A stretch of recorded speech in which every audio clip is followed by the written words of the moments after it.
नमस्कार, उत्तराखंड 360 न्यूज़ में आपका स्वागत है। मैं हूं मदन मोहन सती। आज हमारे साथ डॉक्टर मृदुला मेहता हैं। आप आई स्पेशलिस्ट हैं। आज आपसे जानेंगे कि बदलते मौसम में कौन कौन सी बीमारियां आँखों में अमूमन देखने को मिलती हैं।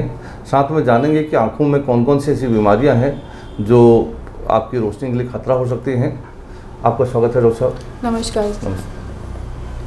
एक अमूमन हमने देखा है कि जब मौसम बदलता है, खासकर बरसात में, लोगों की आंखें पलकें चिपक जाती हैं, आंखें लाल हो जाती हैं, कई बार सॉइलिंग भी देखने को मिलती है। ये सब रोग क्या है और इनसे कैसे बचा जा सकता है? जब ह्यूमिडिटी ज़्यादा हो जाती है एटमॉस्फेयर में, हवा में, और टेम्परेचर जैसे अभी हॉट एंड ह्यूमिड वेदर है, गर्म प्लस ह्यूमिडिटी ज़्यादा है, तो ऐसे में बैक्टीरिया, वायरस, ये जो जीवाणु है ना, ये बहुत ज़्यादा पनपते हैं। जैसे आपने खाना ही देखा, बहुत ही जल्दी ख़राब हो जाता है। तो हवा में बैक्टीरिया, आसपास सरफेस पे बैक्टीरिया और वायरसेस बहुत ज़्यादा इनकी ग्रोथ होती है। तो कहीं हमने छुआ तो हमने कैच किया और इस तरह से बैक्टीरियल या वायरल कंजंक्टिवाइटिस या आँखों का संक्रमण, आँखों की झिल्ली का संक्रमण या इन्फेक्शन जिसे कहते हैं, कंजंक्टिवाइटिस काफ़ी कॉमन हो जाता है। और हल्का भी इन्फेक्शन होगा तो वो ज़्यादा भयानक रूप ले लेगा। अगर हल्की सी चोट लगी, आपने ध्यान नहीं दिया, तो बैक्टीरिया इतना है हवा में, तो वो बैक्टीरियल इन्फेक्शंस हो जाएंगे, कॉर्नियल अल्सर्स हो जाएंगे। मेन चीज़ तो इन्फेक्शंस हैं, संक्रमण, बैक्टीरियल कंजंक्टिवाइटिस, वायरल कंजंक्टिवाइटिस। कई बार मानसून में हेमोरेजिक एडिनोवायरल कंजंक्टिवाइटिस देखी जाती है, जिसमें ब्लड भी आ जाता है, आंखें बुरी तरह सूज जाती हैं। स्टाइस, जो फोड़े फुंसी, ये चीज़ें भी काफ़ी कॉमन हो जाते हैं। तो आँख के आसपास दाने, ये भी अगर डायबिटिक है स्पेशली, वो और ज़्यादा प्रीडिस्पोज्ड हो जाते हैं। तो संक्रमण एक चीज़ है। दूसरा, मौसम बदलता है तो एलर्जीज़ तो हमेशा ही आती हैं, पर ये सीजनल एलर्जी और आएगी, और स्पेसिफिकली कुछ मानसून का नहीं है। बेसिकली तो लोग इनसे कैसे बच सकते हैं? इससे कैसे बच सकते हैं? सिंपल स्ट्रैटेजीज हैं। Environment, sanitation, hand washing, face washing. अपने आसपास साफ रखें, हाथ धोते रहें, घर आके हाथ धोएं और मुंह भी धोएं। एलर्जेंस भी जाएंगे, बैक्टीरिया भी चले जाएगा। और अपने आसपास का वातावरण साफ रखें, कहीं ज़्यादा गंदगी इकट्ठी ना होने दें। अच्छा, एक हमने देखा है कि जो हाई ब्लड शुगर के जो मरीज हैं, उनकी आंखों में भी अक्सर परेशानी रहती है। और डायबिटीज़ एंड आई, आँखों का डायबिटीज़ के साथ जैसे पूरे शरीर पे असर कर रही है डायबिटीज़, वैसे आँख पे भी असर कर रही है डायबिटीज़। आँख एक ऐसा ऑर्गन है या अंग है जो हम आराम से, हमें बाहर ही दिख रहा है और डॉक्टर भी इजीली उसके अंदर देख सकता है। जब हम रेटिना देखते हैं तो हम आँख से अंदर देख लेते हैं, ठीक है। अब डायबिटीज़ से शुरू करें तो पलकों में डायबिटिक्स को स्टाइस या जो इन्फेक्शन वाले दाने जो होते हैं, दाना निकल गया, पेनफुल जो होते हैं, सबसे पहले वो हो सकते हैं। उसके बाद डायबिटीज़ से कंजंक्टाइवल चेंजेस आते हैं कुछ वेसल्स में, ब्लड वेसल, जो खून की नाड़ियाँ हैं डायबिटिक्स में, वो थोड़ी बदली हुई होती हैं। कई बार डॉक्टर को बाहर से ही पता लग जाता है कि ये शायद डायबिटिक है या इसकी फैमिली में डायबिटीज़ है। डायबिटीज़ एक ब्लड वेसल्स की बीमारी है। जो शुगर बढ़ी तो वो शुगर ने जो चेंज किया बॉडी में, बायोकेमिकल चेंज किया, उस हाई शुगर ने अटैक किया हर अंग पे, नसों पे, वेसल वॉल्स पे। जो वेसल, खून की नाड़ियाँ हैं, उनमें वो लीक प्रूफ होती हैं। डायबिटीज़ की शुगर जब अटैक करती है तो वो लीकेज आ जाती है, और जो डायबिटिक इडीमा, मतलब ये सूजन करती है, हेमरेजेस करती है। फिर डायबिटिक्स में कैटरेक्ट बहुत कॉमन हो जाता है। वो भी इसीलिए क्योंकि शुगर हाई हो रही है, तो लेंस की जो झिल्ली है उसकी परमेबिलिटी जो है उसमें चेंज आ रहा है, तो कैटरेक्ट अर्ली आ रहा है। फिर पीछे पर्दे में डायबिटिक रेटिनोपैथी जिसको कहते हैं, वो वेस्कुलर प्रॉब्लम है, मतलब ब्लड वेसल्स, खून की नाड़ियों में जो चेंज आया उससे परमेबिलिटी, उनमें से जो फ्लूइड है, जो उनमें तरल पदार्थ है, वो निकलने लग गया और साथ में कई जगह पे ब्लड लीक कर गया। उससे डायबिटिक रेटिनोपैथी मतलब रेटिना के ऊपर प्रॉब्लम ये होती है। उससे रेटिना में सूजन आएगी, ब्लड आएगा, कई बार छोटी छोटी जगह पे वेसल्स में ऑक्लूजन हो जाएगी, वो खून का बहाव रोक देगी, क्योंकि जो चेंजेस हो गए नाड़ियों की दीवार में, वेसल वॉल में, तो वो ऑक्लूजन कहते हैं हम इंग्लिश में, हिंदी में बोलेंगे, उनको रोक देगी खून का बहाव। तो वास्कुलर ऑक्लूजन, जैसे कि रेटिना की कोई आर्टरी है वो बंद हो जाएगी, तो वो एक तरह का अटैक आ जाएगा रेटिना के ऊपर। दूसरा, वेन पे आ जाएगा अटैक। तीसरा वहाँ पे ऑक्सीजन कम हो जाएगा, इसी वजह से ये लॉन्ग टर्म में फिर वो ऑक्सीजन कम होएगा तो वो बॉडी लड़ेगी उससे, वो नए वेसल्स बनाएगी, और वो नए वेसल्स जो होते हैं, जो नए खून की नाड़ियाँ जिसको बोलते हैं न्यू वेसल्स, वो बड़े फ्राइबल, बहुत कमज़ोर होते हैं, नाजुक, जरा से झटका लगा उनको किसी भी प्रकार का और वो फूट जाते हैं और आँख में खून आ जाता है। ये डायबिटिक रेटिनोपैथी है जिसे हमें रोकना है, होने नहीं देना। जितना हम शुरू में डायबिटीज़ को कंट्रोल करेंगे उतनी लाइकलीहुड, उतना चांस कम होगा कि हमें डायबिटिक रेटिनोपैथी होगी। जितना हमारा शुगर का कंट्रोल पुअर होगा उतना चांस ज़्यादा है कि हमारे बॉडी में शुगर फैलेगी और वो जो है अपना अटैक करेगी नए मॉलिक्यूल्स बना के और हमारी बॉडी को डैमेज करेगी। एक बात मैं और बताना चाहूँगी, जो आँख के लेवल पे डायबिटीज़ में हमें दिख रहा होगा यूजुअली किडनी में भी वही हो रहा होगा। और कहीं आँख कोई अलग नहीं है, बॉडी का एक हिस्सा है ना, तो जो आँख में हो रहा है वही हार्ट में भी हो रहा है, वो किडनी में भी हो रहा है, वही माइक्रो वेसल्स जो हैं, जो पतली छोटी नाड़ियाँ जो एंड में ऑर्गन को खून दे रही है, हर जगह वो डायबिटीज़ कर रही है, बस हमें आँख में दिख रहा है। जी जी जी। तो इसको हमें बचाना है तो शुगर कंट्रोल रखनी है, स्ट्रिक्ट बिल्कुल शुगर कंट्रोल रखनी है, क्योंकि अर्ली स्टेज में हम रिवर्स कर देंगे, बाद में नहीं हो पाएगा। ये ग्लूकोमा क्या है, अक्सर सी बातें होती हैं। ग्लूकोमा एक और कॉज है जिससे कि पोटेंशियली ब्लाइंडनेस हो सकती है, अंधापन आ सकता है। इसको आमतौर पे हम कहते हैं काला मोतिया। अब काला मोतिया, काला का मतलब है हमें दिख नहीं रहा, काला काला। सफ़ेद मोतिया कैटरैक्ट, हमें सफ़ेद सफ़ेद दिख रहा है, लेकिन काला मोतिया क्या है, हमें दिख नहीं रहा, पेशेंट को नहीं दिख रहा, डॉक्टर को नहीं दिख रहा, लेकिन आँख में एक प्रेशर होता है जिससे आँख की टोन बनी रहती है। तो वो प्रेशर बढ़ रहा है और वो बढ़ने से जो वॉल पे दबाव डाल रहा है और ऐसे नस पे दबाव डाल रहा है, तो उससे नस सूखने लग जाती है। कुछ कुछ फाइबर, जैसे मान लीजिए 100 मिलियन फाइबर है नस के अंदर, तो कुछ फाइबर्स, कुछ थाउजेंड्स, कुछ लैक्स फाइबर्स वो श्रिंक करना शुरू हो जाएंगे। तो उससे जो नस में चेंज आता है वो डॉक्टर देखता है, पर ये इतना स्लो होता है ज़्यादातर केस में कि पेशेंट को पता ही नहीं लगता कब मेरा नज़र चला गया, फील्ड ऑफ विजन जाता है। जैसे आमतौर पे पेशेंट आके बोलेगा कि मेरे को साइड का नहीं दिख रहा, साइड से आके टक्कर मार दी गाड़ी ने, मैं ड्राइव कर रहा था, क्योंकि यूजुअली वो 40+ होगा, ऐसा नहीं, बच्चों में भी होता है, वो अलग टॉपिक है कंजेनिटल ग्लूकोमा का। पर बड़ों में यही है कि वो साइड का विजन धीरे धीरे उसका चला जाएगा और एंड स्टेज में चला जाएगा और ऑलमोस्ट पेनलेस होगा, उसको पता नहीं लगा कि अब मेरे साथ ऐसा हो रहा है। कभी कभी हाँ ग्लूकोमा का अटैक भी पड़ता है, काला मोतिया का एकदम से आँख में प्रेशर बढ़ता है, आँख एकदम से पेनफुल हो जाती है तब, और आप डॉक्टर के पास तब तुरंत जाते हैं, तब हाई प्रेशर बहुत ज़्यादा होता है। नहीं तो अगर लास्ट का जो ऑपरेशन लोग कराते हैं, ये कब किस स्टेज में किया जाता है ग्लूकोमा का? जी, ग्लूकोमा की सर्जरी तो लास्ट स्टेज में होती है। इनिशियल स्टेज में पेशेंट को पता होना चाहिए, अगर मेरे किसी फैमिली मेम्बर को ग्लूकोमा है तो मैं अपने आप को पहले ही स्क्रीन कराऊं, 38-40 ईयर्स से हम उसको स्क्रीन कराएं। दूसरा, जो अगर उसको कलर्ड हेलोस दिख रहे हैं, शाम को बल्ब के आसपास इंद्रधनुष के रंग दिख रहे हैं, चश्मे का नंबर बार बार बदल रहा है, शाम के समय या पिक्चर हॉल में या डिम लाइट में उसको आँख में दर्द हो रहा है, तो ये लक्षण है कि कहीं मुझे काला मोतिया तो नहीं है, कहीं मेरी आँख का प्रेशर तो नहीं बढ़ रहा, तो मैं दिखाऊं डॉक्टर को जाके।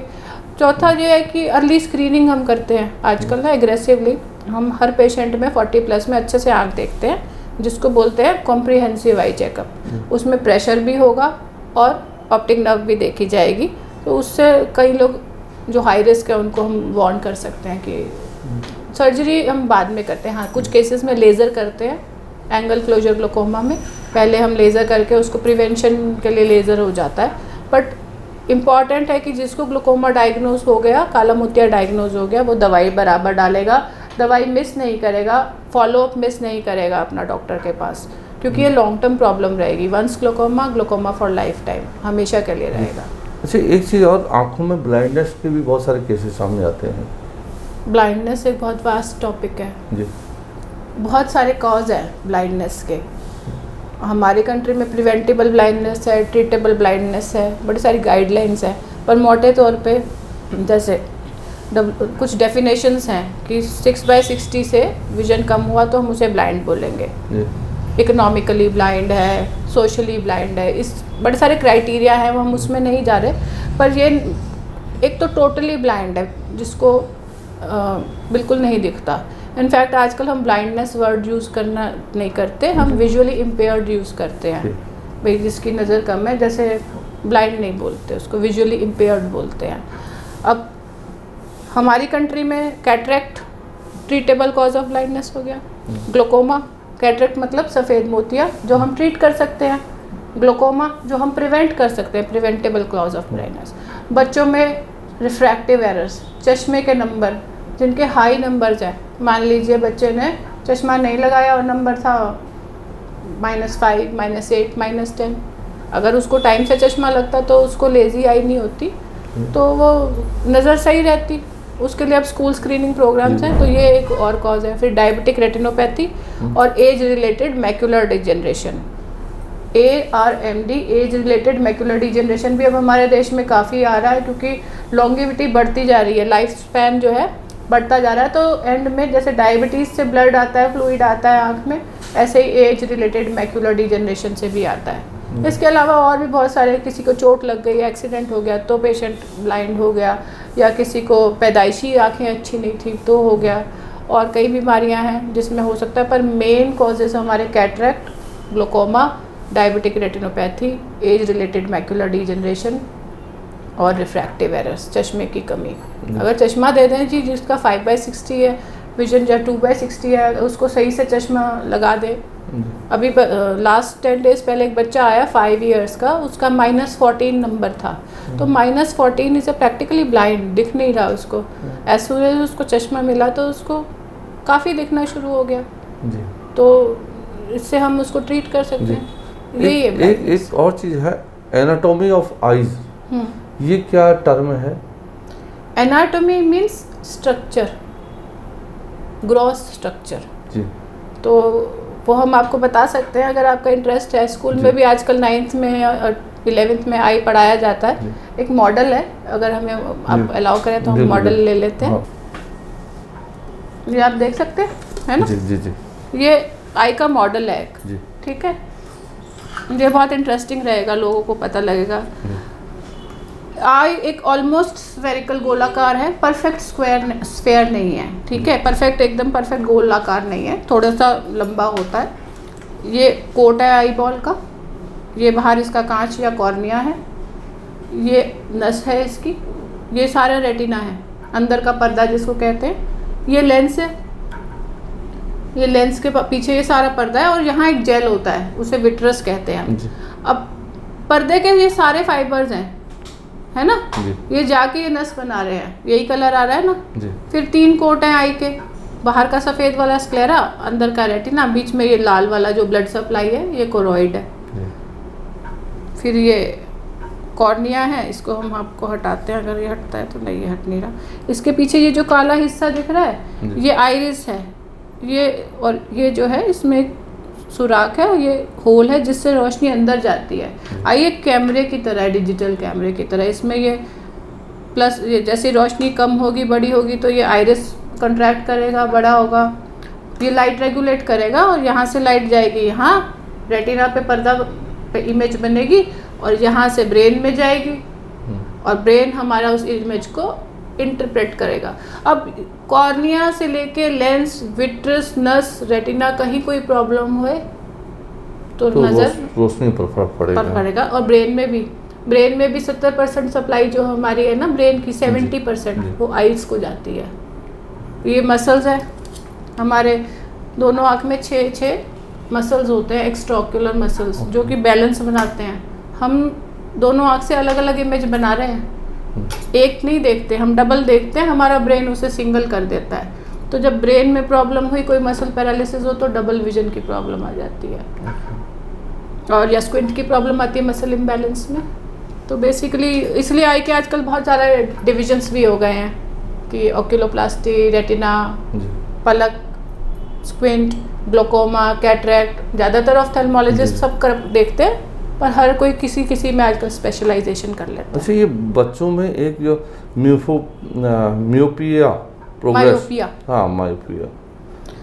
मायोपिया मतलब कि नियर साइटेडनेस, शॉर्ट साइटेडनेस, हमें अच्छा दिख रहा है नज़दीक का, लेकिन दूर का हमें धुंधला हो गया है। अगर आप पढ़े मायोपिया के बारे में तो इस समय एशियन कंट्रीज़ में, चाइना, साउथ ईस्ट एशिया, हमारे देशों में मायोपिया की समस्या बहुत बढ़ती जा रही है। माइनस का नंबर बढ़ता ही जा रहा है। हमारे बच्चों में भी बढ़ रहा है, हमारे बड़ों में भी बढ़ रहा है। बड़ों का अभी हमारे पास फुल प्रूफ नहीं है, पर बच्चों में तो स्टडीज़ हैं कि अगर पहले एक क्लास में 20% बच्चे को चश्मे लगते थे, अगर आप पूरी क्लास अब स्क्रीन करेंगे तो 50% बच्चों को चश्मे का नंबर निकलेगा। तो मायोपिया नज़दीक की पढ़ाई से, कई बार किसी के पेरेंट्स को है तो उससे भी होगा माइनस का नंबर, और कई बार पढ़ने से, नज़दीक का काम करने से उन लोगों में, जैसे जो कंप्यूटर पे बैठे हैं, आजकल ऑनलाइन एजुकेशन है, तो इससे चश्मे का नंबर बढ़ता जा रहा है। तो मायोपिया कंट्रोल पूरी दुनिया में बहुत ज़्यादा ट्राई किया जा रहा है। इसमें दूर देखना आवश्यक है। आजकल तो आपने देखा है लॉकडाउन में बच्चे कंप्यूटर स्क्रीन पे ही बैठे हुए हैं सारा दिन, होमवर्क भी उसी के ऊपर हो रहा है और स्कूल का भी पढ़ाई उसी पे हो रहा है। टोटल टाइम जो रिकमेंडेड है हेल्थ का वो तो 2 आवर्स है जी। चाहे आप स्प्लिट करके 20-20 मिनट करें, चाहे आप सारा दिन आप मतलब इकट्ठे देखें, तो 2 घंटे से ज़्यादा तो पढ़ाई होनी नहीं चाहिए कंप्यूटर पे बच्चों में। लेकिन सबको ही पता है। एक चीज़ और हमने देखी है कि बच्चे जो छोटे बच्चे हैं 1.5 साल के, 2 साल के, अगर उन्हें माँ कुछ खिला रही है तो मोबाइल फ़ोन के बगैर बच्चा खाना ही नहीं खा रहा है, तो मोबाइल का भी कुछ असर आता है क्यों नहीं आता? छोटे बच्चों के आंखों? मायोपिया ही तो हो रहा है, नज़दीक देख रहा है बच्चा, उसकी पलक उसी डायरेक्शन में सारा दिन तो बैठी हुई है। मदर ने कहा कि बेटा खाना नहीं खा रहा, मोबाइल देख के खाओ, बेटा आप मतलब तंग मत करो, मोबाइल देख लो, पिक्चर देख लो। और लॉन्ग टर्म में ये जो रेडिएशन जा रही है मोबाइल फ़ोन से बच्चों की आँखों में, अगर आँख में जा रही है, शरीर पर भी जा रही है, इसके अभी हमारे पास फुल प्रूफ नेगेटिव इफ़ेक्ट्स के रिजल्ट्स नहीं है, लेकिन it's a kind of radiation, ये एक तरह का रेडिएशन है। एक चीज़ हमने और देखा कि ये जो बर्थडे वगैरह होते हैं बच्चों के, और अगर थोड़ा ठीक ठाक फैमिली के लोग हैं तो बच्चों को टैबलेट या मोबाइल दे रहे हैं 2 साल के बच्चों को या 3 साल के बच्चे को। दिन भर बच्चा जो है उसी टैबलेट पर या उस पर लगा रहता है लैपटॉप पर। अभी मैं एक रिलेटिव के यहाँ गया था तो वहाँ मैंने देखा कि वो उनके पास एक टैबलेट था और दिन भर ABCD उसी से बच्चा सीख रहा है। तो उसकी आंखों पर कुछ, ऐसे बच्चों की आंखों पर कुछ असर होगा? आंख पे भी पड़ेगा, पोस्चर पे भी पड़ेगा। पोस्चर भी पड़ेगा, बच्चा लेके बैठा रहेगा, कभी बेड पे लेटेगा, कभी कुछ होगा। तो आंख पे तो हम आंख की बात करेंगे, वो नज़दीक में ही देखे जा रहा है। तो ये प्रैक्टिस डिस्करेज करनी चाहिए, बिल्कुल डिस्करेज करनी चाहिए। वंस इन ए वाइल, कभी कभी 20 मिनट 15 मिनट गेम हो गया, उसमें टाइमर है। आजकल ऐप्स क्यों बनाए गए हैं यूट्यूब के लिए ऐप है कि भाई मेरा टाइम 2 घंटे का हो गया, बच्चा ने लगा रखा है। हमारी अपनी डॉटर ने वो यूट्यूब टाइम लगा रखा है कि हो गया तो वो टाइम। क्यों ये ऐप्स बन गए हैं? कि हमें पता है अंदर से कि ये चीज़ें प्रॉब्लमैटिक है। और फिर मतलब बिना सोचे समझे आप मोबाइल पे सर्फिंग कर रहे हैं, उसका कोई फ़ायदा नहीं है। डॉक्टर साहब, एक चीज़ और हमने देखा है कि आँखों के मरीज़ बढ़ते जा रहे हैं, और जो चश्मा बनाने वाले लोग हैं वो गली गली में लोग शॉप ओपन कर लेते हैं। तो उसमें क्या जितने भी लेंस बाज़ार में बिक रहा है, क्या वो सब आँखों के लिए सही है या उसे क्वालिटी लेंस कहा जाना चाहिए? देखिए, ये तो मैं मार्केट में क्या हो रहा है ज़्यादा नहीं बता सकती कि कौन से लेवल की शॉप पे आप गए। हमारी कंट्री में तो हमारे पास इनफैक्ट किसी ने पिक्चर शेयर किया कि एक आदमी बेचारा सड़क पे ही चश्मे लेके बैठा हुआ है। ऐसे भी होता है, बड़े सस्ते 50-50 रुपए में। और वहाँ से आप देखें, सड़क से देखें लेंस कार्ट तक की पूरी एक रेंज है चश्मों की। ये एक बहुत बड़ा मतलब मार्केट है। चश्मों की ज़रूरत सबको है, कई तरीके के चश्मे हैं। एक तो बजट लेंसेज हैं जो नॉन ब्रांडेड होते हैं, अच्छी कंपनी के ब्रांडेड लेंसेज होते हैं, उनका इतने सालों का रिसर्च है तो वो कुछ क्वालिटी तो करेंगे ही लेंस के अंदर, ड्यूरेबिलिटी लेंस की रहेगी। जो बजट लेंसेज है, मैं ये नहीं कहूँगी कि सारे नॉन ब्रांडेड लेंसेज ख़राब हैं। जो छोटी कंपनीज भी हैं, कोई मतलब चाइना से भी आते हैं लेंसेज, तो ये नहीं है कि उससे पेशेंट को नहीं दिखेगा। हाँ, पर जो एकदम ही इन्फीरियर क्वालिटी के हैं, जैसे कि आपने किसी ऑन रोड ले लिया, लेते हैं कई लोग इस तरह से, उसमें क्या क्वालिटी है कि सरफेस अच्छी है लेंस की कि नहीं, तो आई स्ट्रेन की प्रॉब्लम आ सकती है उनसे। पर बजट लेंसेज में और ब्रांडेड लेंसेज में अगेन बहुत सारी वैरायटी है। बच्चा अगर मान लीजिए एक बच्चा है वो स्पोर्ट्स में जाना चाहता है, उसके लिए शैटर प्रूफ लेंसेज हैं। आप सारा दिन कंप्यूटर पे बैठे हैं, आपके लिए ब्लू प्रोटेक्शन के लिए लेंसेज हैं। फिर आपको दूर का भी देखना है, नज़दीक का देखना है, उसके लिए बाईफोकल लेंसेज हैं या प्रोग्रेसिव लेंसेज ये हैं। आजकल डिजिटल लेंसों की भी बात बहुत हो रही है। डिजिटल लेंस क्या है? डिजिटल लेंस प्रोग्रेसिव लेंस का एक पार्ट है। उसमें as per the company recommendation जो कहती हैं कि इसमें अडेप्टेशन जल्दी हो जाती है। जी। अब आपने दूर देखा, नज़दीक, फिर नज़दीक देखना, आई को ना फोकस चेंज करना पड़ता है। आप खुद ही, ये एक एक्सरसाइज भी है, आप दूर देखिए किसी ऑब्जेक्ट को, फिर आप पेंसिल को देखिए पास में एकदम से, या कुछ पढ़ने लगे, तो एक लैग टाइम होता है। चश्मे के साथ अगेन आपको एडजस्ट करना है ना। तो डिजिटल लेंस की जो मैन्युफैक्चरिंग ऐसी है कि थोड़ी सी आपको अडेप्टेशन में थोड़ा टाइम जो है कम लगता है। अच्छा डॉक्टर साहब, एक चीज़ और है, कई लोग नकली आंख लगाने की बात हमने सुनी है कि लोग कहते हैं उसकी तो नकली आंख है। वो नकली आंख क्या होती है? नकली आंख होती है ऑक्यूलर प्रोस्थेसिस। अब किसी को अनफॉर्चुनेटली, दुर्भाग्यवश किसी की आंख निकाल दी गई है या आंख सिकुड़ गई, जिसे थाइसिस बल्बाई कहते हैं। थोड़ी देर आपसे हमारी बात हो रही थी, आपने पूछा थाइसिस बल्बाई कहते हैं। एंड स्टेज जो है, आखिरी स्टेज में आंख को जब ख़त्म हो गई तो उसका पानी सूख जाता है, तो वो सिकुड़ जाती है, साइज़ में कम हो जाती है, तो इसको थाइसिस कहते हैं। तब तो आंख रहती है अगर पेशेंट की। कई लोगों की, क्योंकि मान लीजिए आई कैंसर बच्चों में भी होता है, बड़ों में भी होता है, उसमें आंख निकाल दी जाती है। या पेनफुल ब्लाइंड आई, किसी को काला मोतिया हुआ या कुछ हुआ, लॉन्ग टर्म, लंबे अरसे से आंख में दर्द है, दिखता नहीं है, दर्द बहुत ज़्यादा है, तब भी कई बार उनको एडवाइस किया जाता है कि आप इस आंख को रिमूव कर लीजिए, नकली आंख लगा दीजिए। नकली आंख के दो कंपोनेंट है, एक तो आंख में अंदर गोला डलता है, ऑर्बिटल प्रोस्थेसिस जो वॉल्यूम देगा आंख को, और दूसरा उसके ऊपर एक ये हमारा ब्लैक एंड वाइट जैसा होता है जो वो ऑक्यूलर प्रोस्थेसिस, ऊपर जो शेल लगता है वो अलग है। नकली आंख में अगेन बहुत वैरायटीज़ हैं, बट बेसिकली नकली आंख आगे जो है वो प्रोस्थेसिस है, अंदर जो है वो वॉल्यूम देने के लिए, ताकि नहीं तो गड्ढा गड्ढा लगता है कहीं कि जिनकी आंख सुकड़ी होती है, तो वहाँ पे वॉल्यूम दिया जाता है, भरेगा तभी बाहर आएगा। ठीक है, तो यही नकली आंख है, इसमें दिखाई नहीं देता मतलब। जी डॉक्टर साहब, जब अभी हम आपके इंटरव्यू लेने के लिए आए तो कई लोगों ने कहा कि आपके हाथों में जादू है। बहुत सारे निराश लोग आए जिनको कहीं इलाज नहीं मिला, लेकिन आपने रोशनी दे दी। नहीं, ऐसा तो कुछ खास नहीं है, ये तो हमारी ट्रेनिंग है। ऑल इंडिया इंस्टीट्यूट जो हमारे लिए मंदिर के समान है, जहाँ से हमने सीखा, Maulana Azad medical college, Lady Hardinge medical college जहाँ से मैं पढ़ी, तो ये ज्ञान वहीं से ही मिला है हमको, हमारे कॉलेज से, हमारे टीचर्स से। और हमारी कोशिश रहती है कि हर पेशेंट में हम विश्व स्तरीय ट्रीटमेंट दें जो कि कम से कम दाम में पॉसिबल हो। और बेसिकली हमारे लिए पेशेंट प्रायोरिटी है, तो एक बार पेशेंट आता है, अगर उसका कुछ कर सकते हैं हम, तो वो हम ज़रूर करते हैं। Patient is priority for our clinic. अच्छा, आपके बारे में कहा जाता है कि आपने कई लोग की आँख जैसे जन्म से टेढ़ी है, या उभरी हुई आँख थी, या फिर आँख में पैदाइशी डिफेक्ट था, वो भी ठीक किया। हाँ, हमारे यहाँ कॉस्मेटिक आई सर्जरी भी होती है।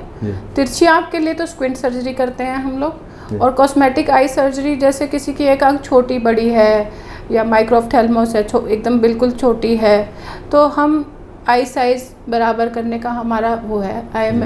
मैं एक ऑक्यूलोप्लास्टिक सर्जरी की स्पेशलाइजेशन मैंने की हुई है, तो हम आँख की प्लास्टिक सर्जरी भी करते हैं। हम यहाँ तक कि मतलब eye size, droopy eye, sleepy eye, आँख के आसपास कोई ट्यूमर है, आँख का कोई कैंसर है, तो उसका ट्रीटमेंट हमारे यहाँ होता है। उसके अलावा मोतियाबिंद, काला मोतिया, स्क्वेंट, ग्लोकोमा, रेटिना, वो सब भी हम करते हैं। पर हमारे अपने सेंटर की एक ख़ास बात है plastic surgery of the eyes, आँखों की प्लास्टिक सर्जरी, जो कि कम जगह पे होती है जी।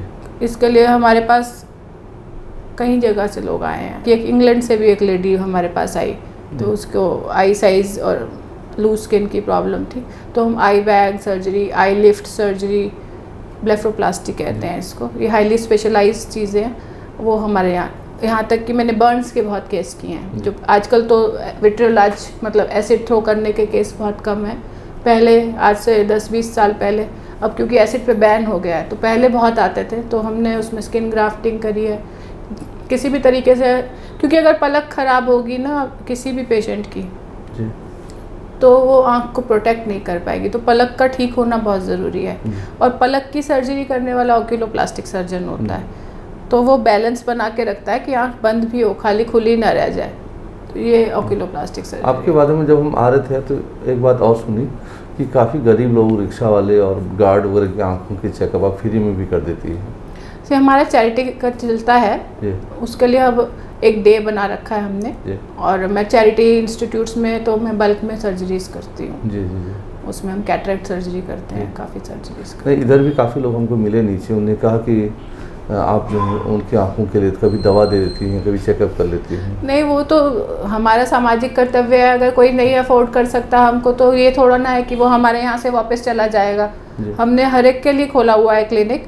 कभी मेरी हमेशा यही कोशिश रहती है कि कोई वापस नहीं जाए। जी। आप इस बात को माने, जो हमने पहला केस जब हमने 5 साल पहले ये सेंटर खोला, तो हमने किसी पुअर पेशेंट का ही किया था, कॉर्नियल अल्सर का, आँख में अल्सर था, टार्सोग्राफी चाहिए थी उसको, और उसका रिस्पांस बहुत अच्छा रहा। तो हमारा क्लिनिक सर्जिकली सबके लिए खुला है और हमारे पास पूरा अरेंजमेंट है, कम रेट का भी, और हमारे पास हाई प्रोफाइल पेशेंट भी बहुत हैं, तो हमारे पास हॉस्पिटल और अटैच्ड है। हमारे यहाँ पे सब कुछ अरेंजमेंट है। हम वापस तो हम भेजते नहीं हैं पेशेंट को।